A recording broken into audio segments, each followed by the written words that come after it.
Well, yeah, I mean, that's just part of being a human. I'm a human, you're a human, we're all being humans. Being human? Yeah. Oh, man, I don't think we've told any stories about that on the podcast. We should have a whole episode about that. I don't know if we should have a No? whole episode. I think that we should wait till it comes out to do a whole episode Oh, on it. okay. Until then, I think we should. We're going to forget everything that happened on the actual shoot. I mean, I think we should just talk about it a little bit now. Just Okay. have some fun. So Randi was first AD. She did a whole lot of work leading up to it that I don't even know about. I was only privy to when she was very overwhelmed and came to me like, I need help. And I was like, I can give you names. I could show you all my documents if you wanted. I had to pile them all together for the final and like show them what I did during the semester. As if you being around the director and doing the Honestly, things was not enough. There were so many things that I don't remember what it was. I think no, it's because the class was called pre-production or something because I was working producing. That's what it was. Yeah. It was called producing, and I produced Not My Department. And that semester when it started, I was like, so I'm the producer for Not My Department. Do I really have to take producing then? Like I'm Producing. I'm here. Yeah. Like I did the thing. But you were the audio on that. You were actually like the audio, like the tech, not even just like an assistant or anything. You were at the beginning, but then it was like you were the head honcho. Yeah, I was head audio. That's what it's called. And I was like, I just kind of want to do it. So I came and I did a little interview thing where I was like, here's my qualifications. Here's what I can bring to the table. Here's what I want to do for you guys. I really want to help this project. And then Jesse was just like, great, cool. He didn't say you're on, but he was like, we will see what other people say. And then we had a couple other people that came in that wanted to do post-production audio. Taryn, who's a great friend of ours, who has a Foley production team now, does a bunch of post-audio stuff, and she's going to be doing the post for Being Human. Nice. And they had a friend of the producer who lives up in DFW and does live audio and he's trying to migrate to film audio and recording audio and all that stuff. And so they're like, hey, he's coming down. He's going to be here for 3 days, but he has a gig that he has to do in Houston for the rest of the week. So he won't be available during the rest of the shoot. So for the first 3 days, you guys will be working in tandem. And then the last 3 days or 2 days of the shoot, you guys will be working without him. It'll just be you. And so I talked with him a little bit. He talked with the producer a little bit. And then the producer was like, yeah, you know what? You will just be head audio. He will be your assistant. He will be someone there for you to help talk things through. And let me tell you, it was a blessing to have him on set. His name was Chris Rives, and he was brilliant. I mean, he brought to the table so many things that I didn't know about, techniques that I had no idea existed, and he was just supportive of myself and my my actual assistant who's going to be there the whole time. And she and I would have been lost in the water without his help, and it was great. Once we got to actual filming, it was a breeze compared to what we had to go through to get the set ready. Oh, yeah. Because Well, speak for yourself, but yeah. for me, at least. I mean, a lot of it, because that's job as first AD is like you are the head honcho on set. And so like all questions and everything had to be filtered through me for 5 days straight or 4 days straight. Which must have been grueling. It's hard to reminisce on it, and that's why I've been so quiet. It's because it was such...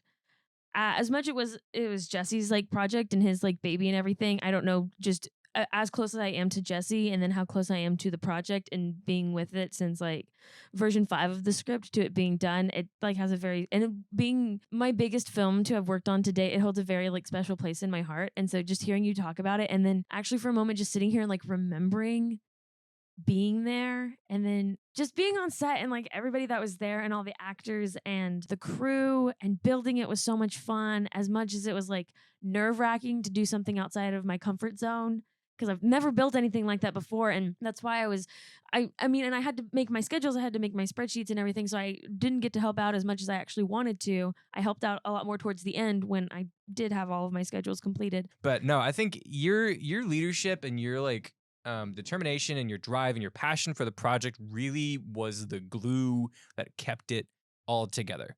I think that if you and then the co-producer were not there to facilitate, to bring things together, to keep the vibe, to keep things moving, it would not have gone as smoothly as it did. Oh no, definitely. I mean, yeah, I mean we did a lot, and I'm like so proud of the co-producer and our second unit producer, because they were both like, we were the top three, and it was everything basically like rested on our shoulders alongside the director and the producer, and so it was, I'm so proud of both of them for everything that we accomplished, and yeah, it wouldn't have gotten done without the two of them there, and yeah. It kicked ass. It was fun. It was fun. Um, I mean, I can't wait for it to come out, for it to be done, for the screening to be had. Yeah. Because that film was so much fun to work on. It was a great environment. The people there all wanted to be there. They all wanted to make movies, and it was just an amazing learning experience. Oh, But yeah. But this is Media for the Intellectually Impoverished. I am Taylor, I'm Randy. and this is the podcast that Enriches your mediocre lives. What was I saying? No, I'm really excited to talk about what we are going to talk about today, because I did a lot of research for it. I actually didn't get to watch everything that I wanted to watch, because it was altogether 16 hours of content. Oh yeah, it was. What are we talking about today, Taylor? We are talking about the movie to video game to movie not pipeline, but like just that kind of thing. genre. Yeah. When you take a movie, you turn it into a game, or you take a game, you turn it into a movie, and what that looks like, what the good ones are, and what the bad ones are, and how we can do them better. Did you have a bad one? Do I have the bad one? What is? Because I don't know what yours is. You tried to explain it to me, but I didn't get it. I mean, okay, but mine is a video game to movie. Yes. And is yours a movie to video game? Kind of. Mine's a movie sequel to a video game. Oh, okay. Yeah. Well, I picked Uncharted. It was either gonna be that or Sonic, and I was like, I'm not gonna put myself through Sonic. Come on, you don't want to put yourself through the weird, ugly Sonic phase. Well, I just didn't want to, like, how do you play the game? The game doesn't have like a clear like storyline, does it not? You just pissed off plenty of people. You're lying, I'm really? not lying. I am so sorry. Wow, so many people are extremely mad at you right now. What is the story of Sonic? Sonic is a hedgehog. Wow, riveting. That's it. That's the whole story. Sonic the Hedgehog, he's fighting Dr. Robotnik, who steals the Chaos Emeralds, because the Chaos Emeralds are like the life force of nature. And he's stopping Dr. Robotnik from destroying nature. I mean, I'm not like a Sonic dude. Okay, oh my gosh. But there is like a story, and I will admit, it's probably not in the games, like the classic games themselves, but there's a huge comic following that has a lot of story in it. I see. But I thought Sonic, and I'm gonna piss off so many more people by saying this. I'm like, dude, really just scared. Get it out of the way. I'm really scared. Wasn't Sonic like in rival to like Mario? Yeah, kind of. Okay, but then I thought the levels were like, the gameplay was like the same thing. It's just like level based, like collecting coins and stuff. Is that not what Sonic is? Style wise, yeah. I mean, Sega wanted to be on the map. Sega needed a mascot. So they created Sonic the Hedgehog, and they built the first Sonic game. I mean, at the time, Mario was the guy. Sega was a really big video game, not just video game designer, but they were creating consoles at the time. You got the Sega Dreamcast, you got Sega other CD player thing. I don't know. I don't remember. It's been a while since I've looked up console history. But Sega wanted to be on the map. They wanted to have that mascot, and so they created Sonic. And Sonic was their sort of go-to the boy. And that's, they built the first two games, and then the fun thing with the Sega Genesis, it's Sega Genesis and then the Dreamcast is what it is. But the Genesis runs on cartridge, like the classic NES games do. Like that was the way that you did things, was in cartridges. But they wanted to up the technology of the cartridge. So they had Sonic, and then they had Sonic 2, and then they had Sonic 2 and Knuckles, which was an add-on, the first kind of like DLC ever. It was an add-on to Sonic 2 where you plugged the cartridge into the Sonic 2 and Knuckles cartridge, and you plugged both cartridges stacked together into the console, and then you could play Sonic 2 and Knuckles. I'm talking about Uncharted today, and Are you telling me you're not interested in Sonic history? Not really. I should teach a video game history class. That would be You awesome. okay, I can't. We have to get on topic eventually. I promise. Or maybe we won't. I I don't know at this we're not point. talking about the topic today. No, actually, cancel that. But I can't do it on the podcast. There's too many people that listen to this What? who are important people. About the people that we have working here at our school and how there are some professors that I don't particularly like. I have a very Opinionated. yes, a very strong dislike for certain professors, and the fact that I think I could teach better than them. And so I honestly, and that was one of the things that I wanted to get done this summer. You talk about like you want to teach the history of like video games class. I wanted to put a pitch together about student teaching Mm-hmm. and how I think it would be really interesting and get like some kind of like internship credit or something for seniors who are like looking for those last couple of like extra like electives or anything. They can teach incoming freshmen about their knowledge and like a subject that they like video games or something. And I could do movies, I could do horror movies. It'd be basically like what we do for the podcast and making a lesson plan for like, I don't know, 2 weeks or something. Like a little mini fast term. Yeah, kind of thing? a mini fast term thing. And then you could get it approved by our department head and be like, okay, this is good like coursework. And then you could teach freshmen if they were interested in your course. I mean, there's a lot of things like you'd have to hopefully have enough people to actually like teach a couple because you wouldn't want to do it to just like 2 students or something. But then you'd both be getting credit and then you would be teaching because the best way to learn is to teach. That's interesting. We should really try that because that'd be interesting to do as like for our final semester to see if we could get like you just sign up for the senior knowledge class, right? And then for 2 weeks one person teaches, 2 weeks the next person teaches, 2 weeks the next person teaches, or like we split up into groups and then each person picks like, do you want to learn about this thing, or this week? Yeah. And you have 3 people that are teaching for these 2 weeks. And so I brought that up with one of the professors here. My like just brief. I really wanted to make like a really fleshed out pitch and like come up with like the logistics of it and what that would mean for like the university and how you could actually make like that a course because like students teaching like you don't have a teaching license per se, and so you'd have to get into all of the logistics of that. And while I was talking to this professor, he said, well, the main issue with that is like credibility. Like obviously people come to a university because they want like credible professors. And so if you're having like students teach, that's like they're not credibly sourced. But it's also one like if we're being taught by the university and then we teach, are we not then credible by our own university to teach? I don't know, something like that. But then also the professors that we hire, I feel like are maybe not Why are they? Yeah, why are they the ones teaching and not me? Yeah, that was just we've got amazing credibility. We have honestly 60 plus content pieces. We have 60 plus hours of solid content and knowledge that we've accrued that these people we could give to. I don't know. I just think it's interesting. We can probably cut all that out, but it's fun to talk about. It's fine. Yeah. Okay. But back to Uncharted. So I watched because I don't play video games. I watched Uncharted 4. I got halfway through the game and then I stopped. I've seen the whole series before. Like when it first came out, I watched the Let's Play of it. I just basically rewatched it so then I could go ahead and watch the movie. And I watched Uncharted 4 specifically because that's what I was told that the Uncharted movie like heavily took from or was influenced by. It pulled a lot from that game.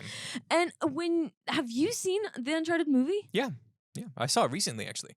Okay, like it's basically a copy of Uncharted 4. Like you were telling me you were getting upset because I said it was based on, and you're like, heavily influenced, and I was like, no, they basically have the exact same storyline. My problem with it is that I don't quite like the movie's representation of the characters, okay. And so I think that it's based. When I say it's based on, heavily influenced by, I don't mean that it didn't take a similar story, it didn't take the same story. What I mean is that like it's very much not the same as the games. It does not have the same. It has the same gist. A lot of the vibes that they had thrown out were very similar to what the game has and what the game offers. But it was not Uncharted in the same way that the games are, and that's a pitfall that comes into transferring these things from a video game medium to a visual medium where people are no longer interacting with it. You know, you lose a lot of what makes these things fun, because in Uncharted in the games, a lot of the game is parkouring, kind of like hopping around and solving puzzles. But how do you do that in a format where you're not interacting with it, right? It's not fun to watch someone just kind of like hop from side to side. Speak for yourself. I don't know. I figured for the general majority. Why do we watch Spider-Man? It's different. Spider-Man is fighting someone on the side of a building or swinging from building to building. But in Uncharted, those moments are typically the calm moments when you're jumping around from set piece to set piece, climbing up these giant towers or whatever it is you're doing. Those are the calm moments in the game. And I feel like in the movie, that wouldn't be considered calm. Seeing someone hanging on the side of a building is not necessarily a calm moment. But placed in the context of what the game offers surrounding those moments, those are the calm moments in the game. I think you could put it in a movie. I'm not saying that Uncharted movie did that. I mean, obviously they didn't. But I think you could have a person hanging off the side of a building and have it be a calm situation. Like if they're trying to like stealthily like sneak into a place. But there's that calm because if they're sneaking in somewhere, then that's not calm. That's a tension moment. But not in like oh, they're gonna die soon. It's like we have different levels of stress and tension. Like I can picture it in my head of like seeing somebody like hop across a building or hop across roofs and stuff, just trying to like get into like the top of a tower, and like that's cool. But I just think of it like from what we've seen in movies, right? Yeah. Those moments. And our movies are heavily like action based, and they are hyped up for no apparent reason. This is one of my biggest gripes with like Marvel in general. Like the movies don't need to be like go go go every single minute. You can have nice like I don't know, segues or journeys to other locations or anything like without there having to be like action or a bad guy chasing you to that other location. Yeah, and that's one of the things that the game does really well. I don't think that the movie portrays that side of the game very well. No, there was a lot. The story basically was that I'm gonna say that the story was basically the same because in Uncharted 4. Again, I continue. I'm sorry. I'm not gonna cut you off. Finish.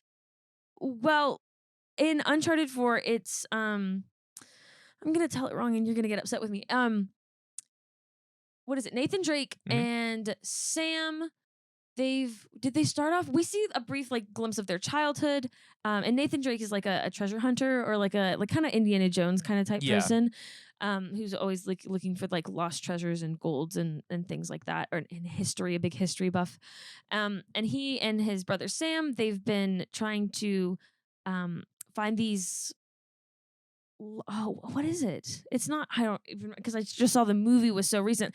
I just know that they like collected crosses, and like the cross in the game had a map to where they were gonna find this like lost treasure. Which all of the pirates. That's what it was. It was ships. They were looking for ships, or they were looking for pirates' gold. Yeah, they were looking for the pirate cove that was hidden, right? And the secrets were in these crosses. These what are they called?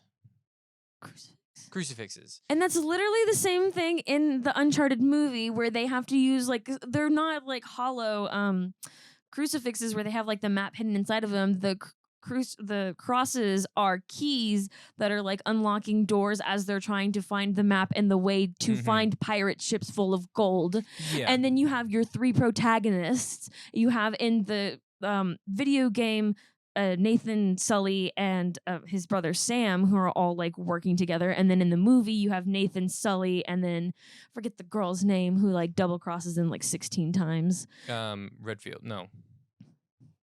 Claire? No.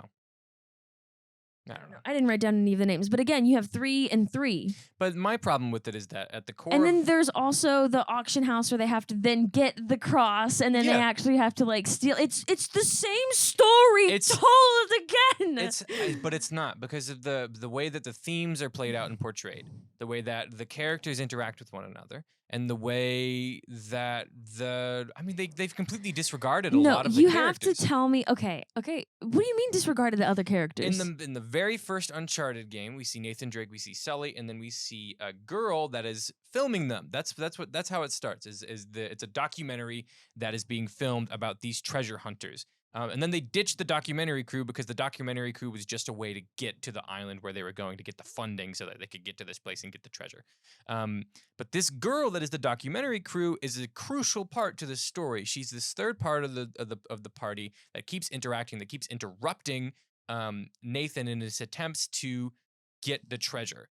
And so throughout the game, you ditch her, you find her again, you ditch her, you find her again, and then eventually it's like it's about their relationship with Sully and the treasure hunting in general. They've completely tossed that character aside in favor of a character that appears in the second game because that character is sexier. That character is a stronger female character, and they've disregarded an entire character and an entire set of plot points that are much more interesting than what they went with.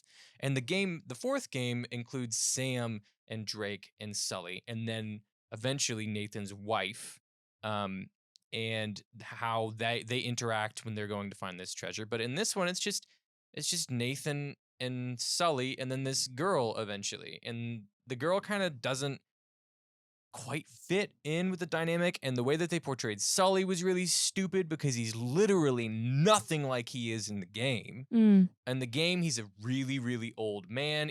When Nathan is 20, he's like 50 or something. And by the last game, he's like 70 something. And he's much, much older than Nathan. It's like a father-son surrogate relationship. And this one, it's like a buddy-buddy kind of thing.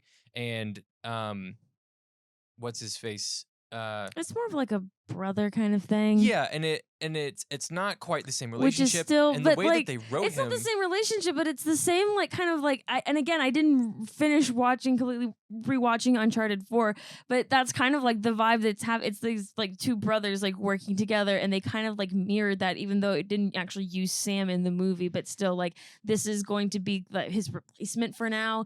And then the way that they ended it was like leaving it on a cliffhanger of like, oh, he's still there and like he'll come back.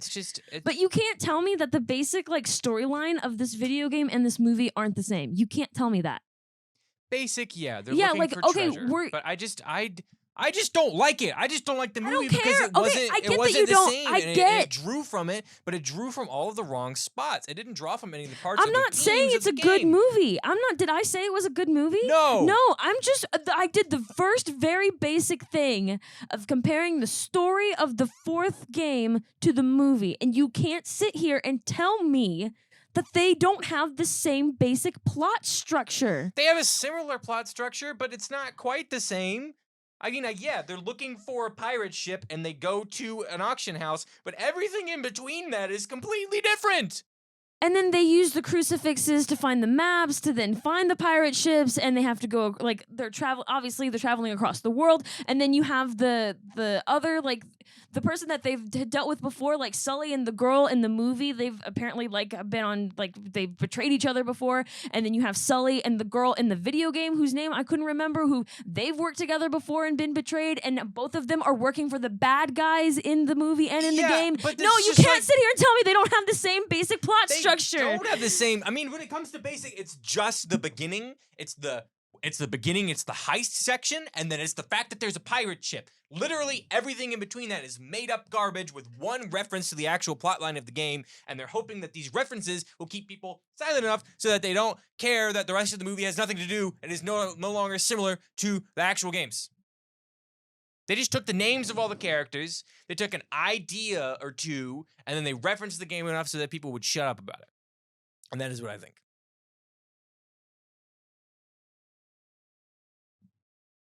I'm sorry, it's what I think. That's exactly how it happened. They're like, oh, we can do this reference, we can do this reference. And they're like, let's get really big name actors to do it because this is Sony's first like video game movie, and they totally plan to do more. And you can tell from the way that they had that little intro thing in the beginning where it had a bunch of video game characters, and they had the audacity to show Nathan Drake and then follow it up with this atrocious movie, this hot pile of garbage that was Uncharted the movie. Tom Holland did great. He was fun. He's a great actor. I don't remember the name of the other guy. What is it? Mark Wahlberg. I didn't particularly care for him or his portrayal of any of the characters he's ever played. But I just didn't like the movie. And that's your opinion. And it's a very loud opinion. It is a very loud opinion. But it is my opinion. Anyway, you can continue with your notes. No, now. if I can't even get you to agree with the first statement that I said, Are we just gonna stall the we will filibuster? sit here in silence for the rest of the episode.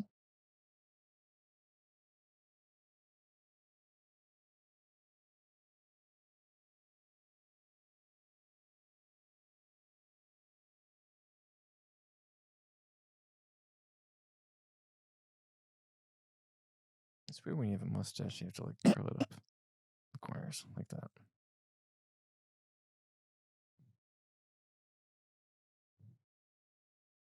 Go ahead, talk about your game.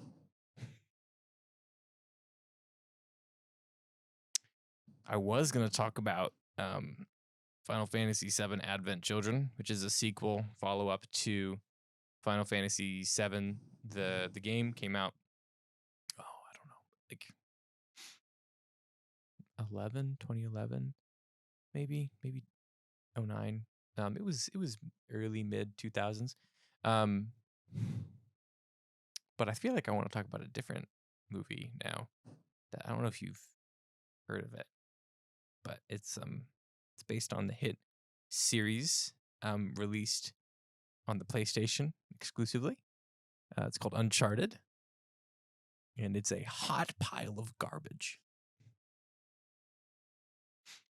So this game has nothing to do with the actual plot of the movie. The movie does not draw from it very well. It stars Tom Holland and Mark Wahlberg in a surrogate brother relationship. And they go and attempt to find clues that lead them to a pirate ship that they then explode on a helicopter chase, which, by the way, did not happen in the games. So I don't know if you have any interest in that. No, I actually I've never heard of this. Could you go ahead and continue? Okay, so in the games Uncharted, Uncharted 1 through 3 all have a supernatural element that end up in the back half of the games. Did you know that? No. They sort of phased it out around 3, and then by 4 they had completely we just want to ground it. So in Uncharted 1 and 2, when they end up at the treasure place, there is an old evil that is released. So in the first game, you have I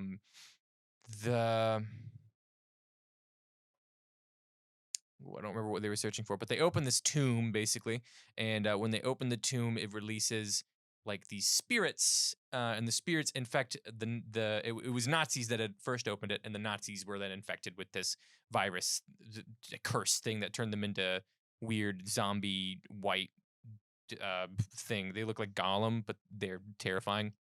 And then you spend the rest of the game sort of escaping this place after you've opened this, and then killing the guy that tried to steal your treasure from under your feet.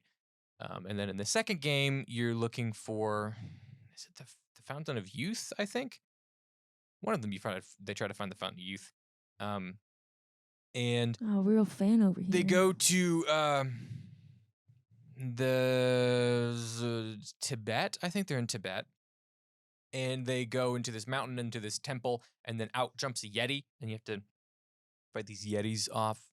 And there's a bunch of Yetis guarding the treasure that they ended up finding. And that's the supernatural element in that one. And then in the third one, they're trying to find the ancient city of gold. This is actually I actually played the third one first because I saw it and I was like, well, this looks interesting. And I picked it up and I played it and I was like, this is awesome. And then when the PS4 was released, they released it with the Nathan Drake collection.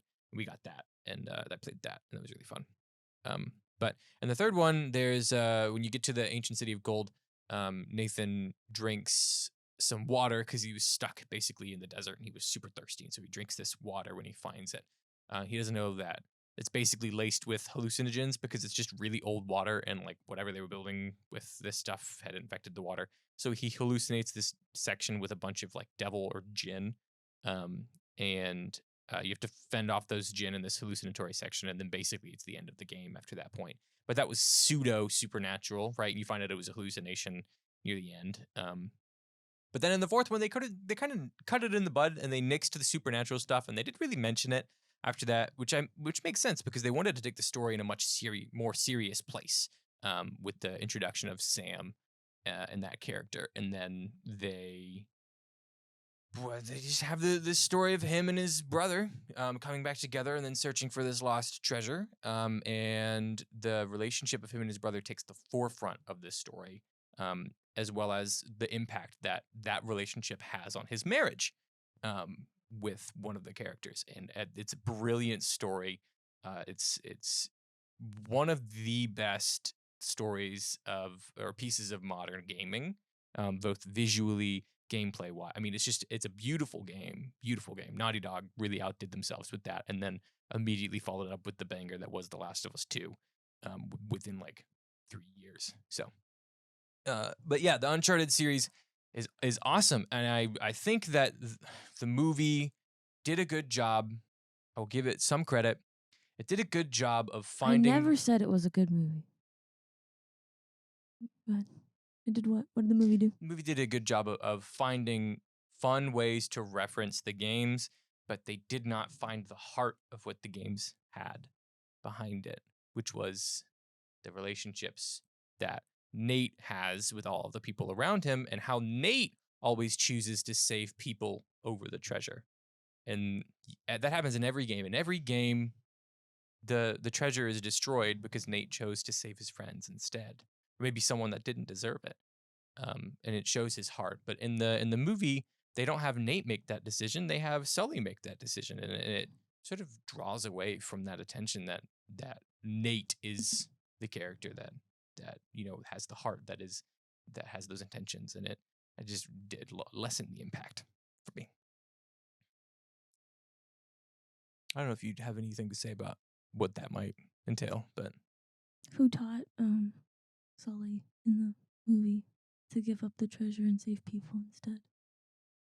Nate did, but still.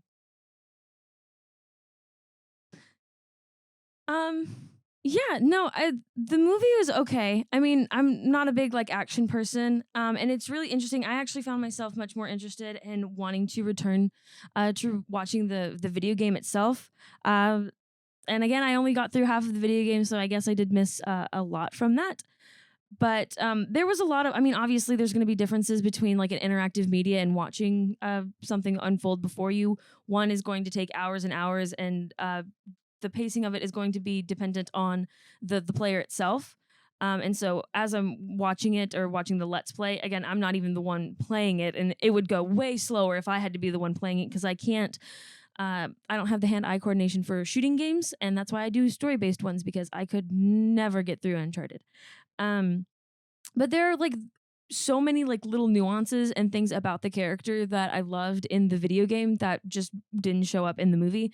Like the I can't even remember what you were talking about earlier, but the climbing that he does, like we barely got to see any of that. I think at just once they get to like run through the roofs while they're in Italy or wherever they go to find the keys. And then at the very end, when he finds the ship, he like jumps up on the ship, and I'm like, oh, he did the thing that he does in the video game once. Cool, good job, nice job, nice job, writers. Yeah, that and then like all of the parallel between, I love the choice in the video game where you can decide if you want to sneak through enemies or if you want to like actually fight them, and that's like not. I mean, obviously, there's no like stealth whatsoever in the movie because it's an action movie, and because our film industry is heavily like overly saturated with action these days to keep people's attention. What was I?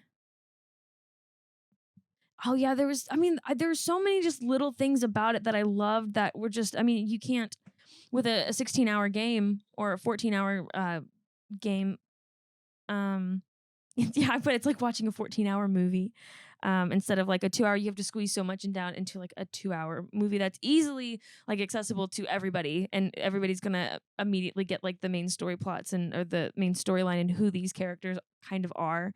There was so much like interaction with the environment in the video games, like so much like on the fly thinking of, and then it comes down to the player of like understanding how the game mechanics work and the puzzles and solving the big boxes that he has to like roll everywhere all the time. There's no boxes. There's no rolling boxes in the movie. Come on. What are you doing? What are you doing? There's no box rolling in the movie. And then one of my favorite things about watching Jacksepticeye's Let's Play of it is that he calls him Nathan Break, because everything that he like touches like breaks. Destroys it.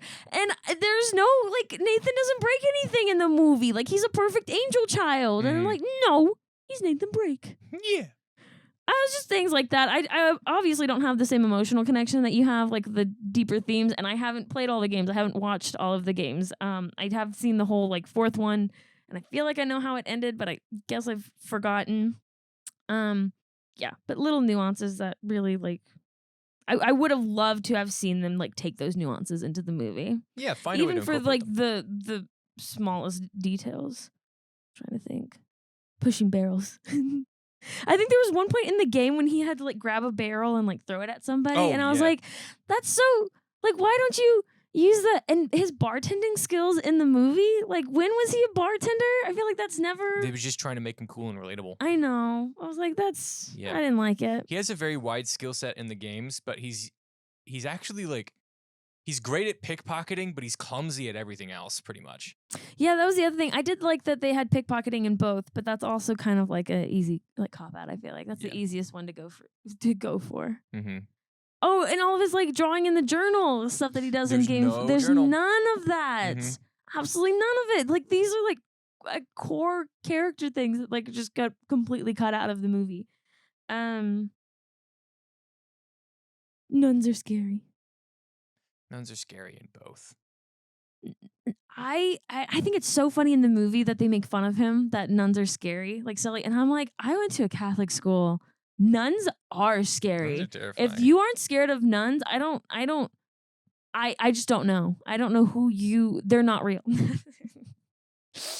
All nuns are real. I mean, all nuns are scary. What did I do? All of his like I get that this was like also a prequel, and so like he's just starting his like treasure hunting career or whatever. But all of like the little like knickknacks and things that he likes to keep, and like the pickpocketing that he does, there was none of like. I mean, I guess no, there wasn't really anything. I mean, he kept some of the gold at the very end, but like as you're like traveling around and like you're looking for or like you're climbing up the walls and stuff in the video game, you find things and you're like, ooh, for me. Yeah, there's little treasures that you can pick up. They're like collectibles. Yeah, and that's like I get the mechanic of that in the game. Like you want to keep while you're going through these like vast landscapes and moving from one story plot to the next story plot, you need to keep your audience interested and like, oh look, collectibles, like go find them and things like that. But that would have also been I would have liked to see him be like a little hoarder. Yeah, just to like find things in the Yeah. and like you said, there were plenty of things and opportunities to include Mm-hmm. stuff like this that they just didn't go for because Yeah. it wasn't trendy yet. It's not it's not trendy, and like nobody else besides the people who had actually like watched the games or had played the games would actually get the nuances of. And that was the problem was that people they market it to people who didn't play the games, right? Like it didn't feel like it was a movie for the gamers. It Oh felt like it was a no. movie as a movie riding the coattails of the game's popularity. Yeah. No, it 100% was. I mean, yeah. I was trying to think if there was anything. There was no swinging. What about his His little hook. his little hook, his grappling hook? Got a grapple hook. Yeah, I mean the Uncharted series is known for its big set pieces. Mm-hmm. It's known for its bombastic fight scenes. The fourth game especially has some of the best fights of the entire series. In some of the best moments in the game are when one that sticks out in my mind specifically is when Nathan and Sam are fighting this military girl who's like trained in fighting and they're not. So she's kicking the shit out of them. And they're just brawlers. And so they're fighting in this broken down like pirate house and it falls apart and Nathan falls through and then you can swing up back using these like rope points that you swing on. You swing up and around and you get back up and then you jump off the rope and do a flying Superman punch and knock the girl out. And it's shit like that that's over the top, but like really fun to pull off as the player that could have been incorporated better into the movie that they missed opportunities on. The most comparable scene, I think, when it comes to like the big bombastic moments and sort of picking up what that was like was the opening scene where they chose to like do the flash forward of when Nathan was on the or hanging from the plane. That's a scene from the game. Of the third game, you fall out of a plane, and then you have to fly down and land on these parachuting boxes. And they did that whole sequence really well, and it's because they stuck to basically exactly what happened in the game, like beat for beat. Even like enemy placements was basically the same. Um, and that's why I think that scene felt the most true, and I think that's why they chose to open with that scene too, because it was the strongest representation of what the game was like. Yeah. Yeah. You said a thing, and I was gonna say something else, and then I forgot what it was.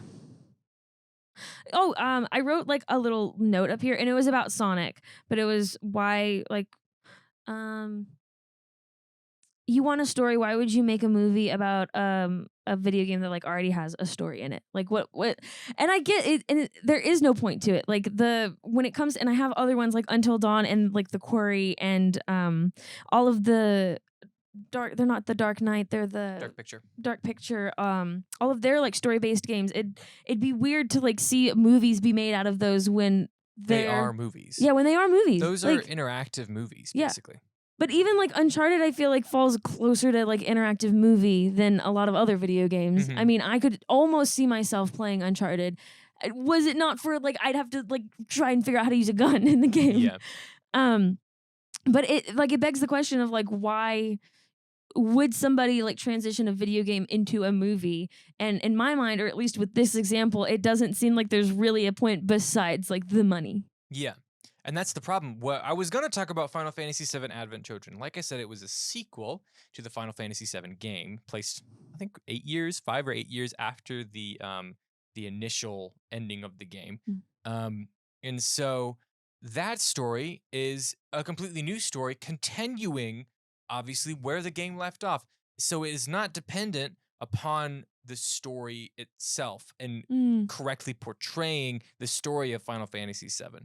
It is dependent upon what it can now bring to the table to up the ante, Mm. to return these characters to the mental states that they were during the game, or to take how they've learned, how they've changed, and then throw new problems at them. And that's the approach I think should be taken for video game movies. Granted, the Final Fantasy VII Advent Children was written and directed by the people who did Final Fantasy VII, Mm. so they had that at their advantage. Mm-hmm. But it's that sentiment that should be upheld when it comes to translating things. The Sonic movie, I believe, is more of a fluke. It was lucky that it was able to take off like it did, and that's, I think, solely because of the way that Sega handled the redesign of Sonic, which I still think was probably like, I'm like weird conspiracy about it. I think they purposefully did an ugly Sonic and then redid him as a better Sonic, so that people would be interested in seeing the movie. And if that's the case, bravo, because it worked.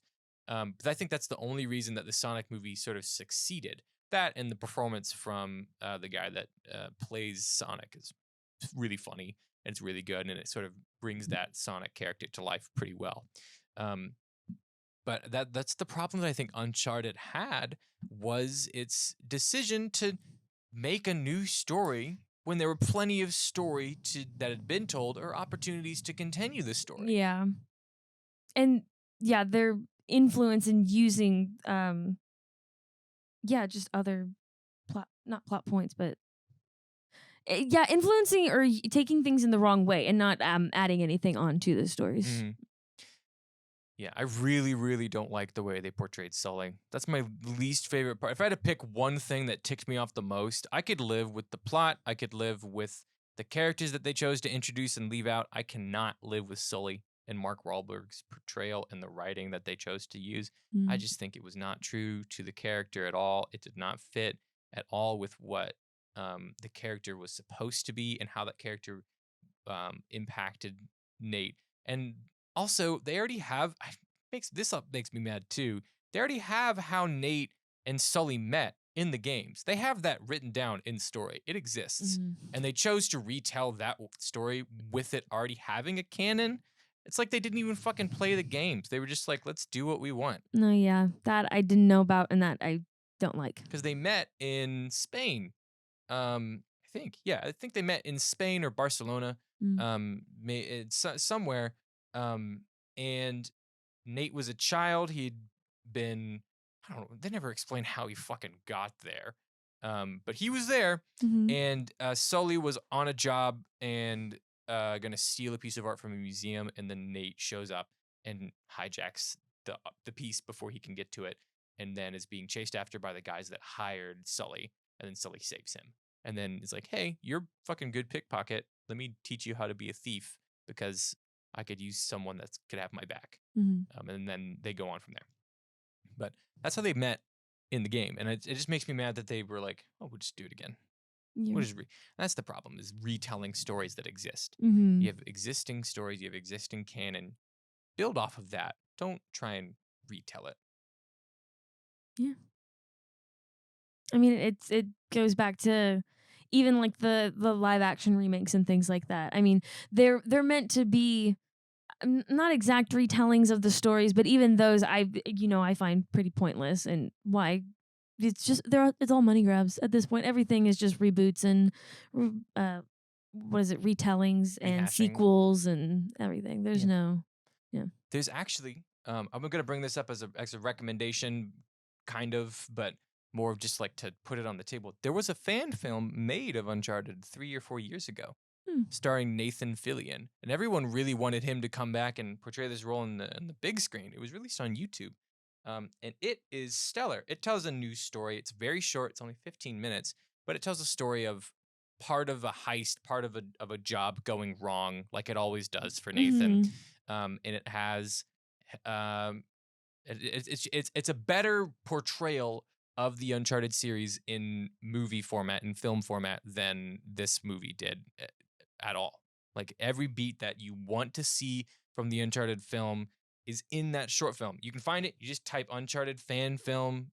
It says it's called Uncharted live action fan film 2018 Nathan Fillion, and it is amazing. It's brilliant, and I'm gonna show it to you. I will show it to you after the podcast ends because it's good. So I didn't have a recommendation. I don't play enough video games to. I'll do a double recommendation. Let's go. Another video game movie. It's hard to. I mean, there actually haven't been that many. I feel like my thing with video game movies is like, if you go in expecting an Oscar-deserving movie, you're probably not gonna have a good time. No, if you go you're in not. expecting a You good shouldn't time, go in. then Yeah, you'll be fine. There's a Doom movie that stars Dwayne "The Rock" Johnson that everyone says is a terrible movie but a great time. So probably I've never actually seen that one, but it's pretty good. There's a Super Mario movie. Live action. What? A live action Resident Evil show? When did that come out? This week? Oh my god, I have to watch that. I was looking up video game movies and that popped up. That is a good one, though. There are a couple older Resident Evil movies that came out in like 2014 that are 3D animated that are just like really fun to watch. So if you ever played the Resident Evil games, the movies, and there's a TV show on Netflix that kind of stinks, but the movies star Leon and his escapades after the fourth game when he saves the president's daughter. And it's just sort of Leon being surrounded by zombies again. What's he gonna do? But they're really fun, and they've got great action sequences too. So check those out. What he said. Yeah. So thank you guys so much for joining us on this intellectual journey. And we will catch you guys in the next one. Bye.